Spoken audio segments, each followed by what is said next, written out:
ইফতার কি সূর্যাস্তের সঙ্গে সঙ্গে নাকি আজানের পরে করতে হয়? ইফতারের সুন্নাহ সম্মত মেনু কি? এছাড়া কি রোজা হবে না? সাইফুল ইসলাম জুয়েল আপনি লিখেছেন, আমি ডায়াবেটিস রোগী, ডাক্তার আমাকে পরামর্শ দিয়েছেন ইফতারের আগে আমি রক্তের সুগার পরীক্ষা করতে হবে, এদিকে আমার রোজার কোনো সমস্যা হবে? কাউকে ইফতার করানোর মতো সাধ্য আমার নেই, এক্ষেত্রে রোজাদারকে ইফতার করানোর সব আমি কিভাবে পেতে পারি? ইফতার করার সময় অনেক সময় মাগরিবের সময় শেষ হয়ে যায়, এই অবস্থায় কি করা উচিত? নিয়মিত সাদা স্রাব যায়, নামাজের জন্য আলাদা কাপড় ব্যবহার করি, প্রত্যেকবার নামাজের সময় সাদা স্রাব কাপড়ে লেগে থাকে, প্রতিবার নতুন করে আরেকটা কাপড় নেওয়া সম্ভব নয়, এক্ষেত্রে করণীয় কি? সালাতের দৃষ্টি কোথায় রাখবো? বিশেষ করে রুকু, দুই সেজদার মাঝখানে বৈঠকে যেন উপকৃত হবে। অপবিত্র অবস্থায় গোসলের সময় গায়ের পানি বাথরুমের বিভিন্ন জায়গায় ছিটিয়ে পড়ে, তাহলে সেসব জায়গা কি নাপাক? প্রথম কথা হলো, সূর্যাস্তের পরপরই আপনি ইফতার করতে পারবেন, আজান হওয়ার পর ইফতার করবেন ব্যাপারটি এরকম নয়। তবে হ্যাঁ, রমাদান মাসের সাধারণত মুয়াজ্জিন সাহেবরা আজান টাইমলি দেওয়ার চেষ্টা করেন, যদি অন্যান্য সময় 2-4 মিনিট এদিক সেদিকও হয়।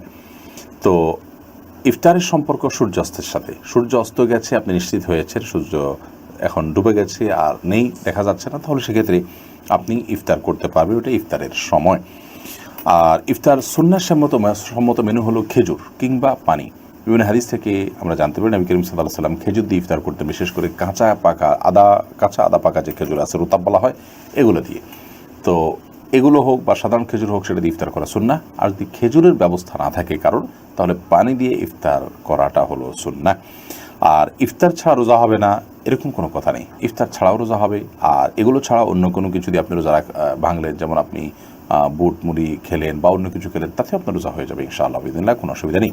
কেউ আজকাল শুনছি বলছেন যে বুট খাওয়া বেদাত হবে। বুট খাওয়া বেদাত হওয়ার কোনো কারণ নেই, এটি একটা মুবাহ কাজ, কেন এটা বেদাত হতে যাবে? যদি এটাকে কেউ ইবাদত মনে করতো যে বুট খেলে সওয়াব হবে বা বুট খাওয়া রমজানের আমলের অংশ, এরকম কেউ মনে করলে সেটি বেদাত হতো, কিন্তু এরকমটি কোনো মানুষই মনে করে না। এটা অন্য 10টি খাবার মতো একটি খাবার, হয়তো কোনোভাবে আমাদের সমাজে প্রচলিত হয়ে গেছে, বিধায় আমরা এটা খাই, অতএব এটি খেলে কোনো বেদাত হবে, গুনাহ হবে, এমনটি মনে করার কোনো কারণ নেই। সাইফুল ইসলাম জুয়েল আপনি লিখেছেন, আমি ডায়াবেটিস রোগী, ডাক্তার আমাকে পরামর্শ দিয়েছেন ইফতারের আগে আমি রক্তের সুগার পরীক্ষা করতে হবে, এদিকে আমার রোজার কোনো সমস্যা হবে? ভাই সাইফুল ইসলাম, এতে আপনার রোজার কোনো ক্ষতি হবে না। রোজার আপনার ইফতারের আগে আপনি সুগার পরীক্ষা করতে পারেন, এমনকি ইনসুলিনও নিতে পারেন, যেমনটি একটু আগে আমরা বলেছি। কাউকে ইফতার করানোর মতো সাধ্য আমার নেই, এক্ষেত্রে রোজাদারকে ইফতার করানোর সব আমি কিভাবে পেতে পারি? কাউকে ইফতার করানোর সাধ্য আপনার নেই, এই কথা বোধ হয় এইভাবে পুরোপুরি সঠিক নয় দর্শক। কারণ হলো নবী করিম সাল্লাল্লাহু আলাইহি ওয়াসাল্লাম এই জাতীয় হাদিসগুলো বলার সময় এতটা সহজ করে দিয়েছেন যে কেউ যদি একটা খেজুর দিয়ে, একটা খেজুরের অংশ দিয়ে, একটু পানি দিয়ে ইফতার করায়, তিনিও সওয়াব পাবেন। আপনি নিজে তো রোজা রাখেন এবং ইফতার করেন আশা করি ইনশাআল্লাহ, সেই হিসাবে আপনি নিজের ইফতার থেকে একটা খেজুর বাঁচিয়েও কি আপনি কাউকে দিতে পারেন না? এই সামর্থ্য তো আপনার অবশ্যই আছে। আমরা মনে করি ইফতার করানো মানে হলো তাকে অনেকগুলো আইটেম দিয়ে খুব ভালোভাবে গর্জিয়াসলি ইফতার করানো, ব্যাপারটা তো সেরকম নয়। আর দ্বিতীয় কথা হলো যে আমরা পথে ঘাটে, বিশেষ করে আপনার ধরুন জ্যামের কারণে অনেক মানুষ আটকা পড়ে, তাদের ইফতারের সময় ইফতার করার তেমন কোনো সুযোগ থাকে না। আপনি যদি ইনটেক একটা পানির বোতল কিনে মাত্র 10 টাকা 15 টাকা খরচ করে একজন মানুষকে দেন, ভাই ইনটেক পানির বোতল, আপনি ইফতার করতে পারেন। অথবা যে কোনোভাবে আপনি ইফতারে একটা আপেল দিলেন, কিছু একটা দিলেন, একটা খেজুর দিলেন, দিয়ে আপনি ইফতার করেন, তাতে আপনি সওয়াব পেতে পারেন। যদি এরকম কোনো সুযোগ না থাকে, সেক্ষেত্রে ইফতার করালে যে সওয়াব হয় সে বিষয়টি একজন সম্পদশালী মানুষকে আপনি বললেন, তাকে আহ্বান করলেন কোনো একটা ইফতার প্রজেক্টে শরীক হওয়ার জন্য, এর মাধ্যমে আপনি সওয়াব পেতে পারেন। কারণ মান দাল্লা ইলা খাইরিন, যে ব্যক্তি কোনো ভালো কাজের পথ দেখাবে কাউকে, তার তার দেখানোর কারণে সে লোকটা যদি সে কাজটি করে, তাহলে ইনশাআল্লাহ ইনি পথ দেখিয়ে তিনি কাজটা করে যে পরিমাণ সওয়াব পাবেন তার সমপরিমাণ সওয়াব পেতে পারেন। বিধায় আপনি কাজটি করবেন, এটি আপনার জন্য একটা বিকল্প। আল্লাহ তাআলা তৌফিক দান করুন। আরেকটি বিষয় হলো, কোন ইবাদত করতে আমি ইচ্ছা আছে প্রচণ্ড রকমের, আমার সুযোগ থাকলে আমি অবশ্যই করতাম, বাট সুযোগ নাই দেখে আমি করতে পারছি না, এরকম হলে আল্লাহ রাব্বুল আলামিন তাকে সওয়াব দেন। অতএব আপনার অরিড হওয়ার কোনো কারণ নেই।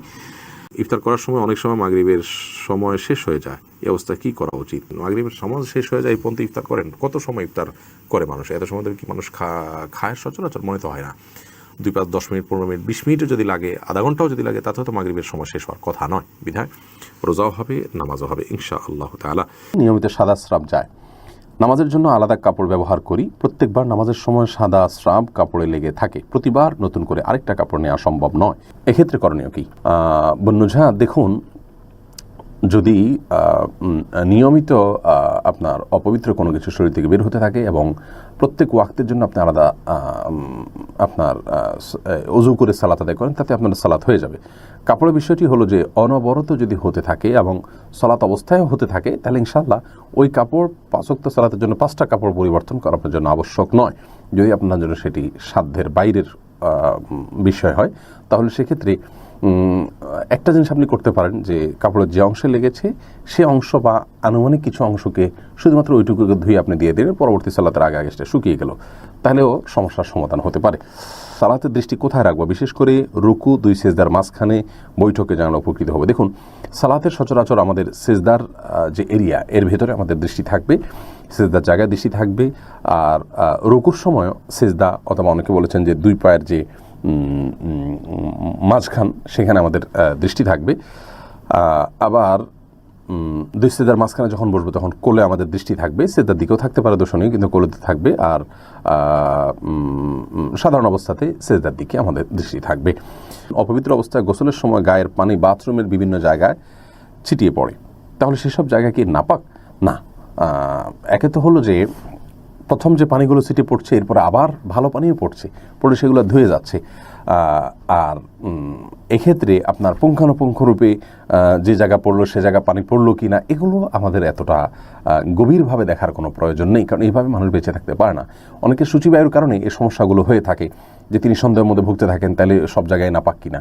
এগুলো শয়তান করে থাকে মানুষকে বাউ থেকে দূরে রাখবার জন্য এবং পরেশান করবার জন্য। অতএব আপনার শরীর থেকে পানি যখন নাপাক দূর করার জন্য যখন পানি ইউজ করেন, সেটা যখন সিটকে কোনো আপনার টয়লেটের ওয়ালে অথবা আপনার ফ্লোরে পড়ে, সেটার কারণে সে ওয়াল বা ফ্লোর নাপাক হবে না। কারণ হলো পরবর্তীতে আবারও পানি পড়ছে, এছাড়া শুকিয়েও যাচ্ছে।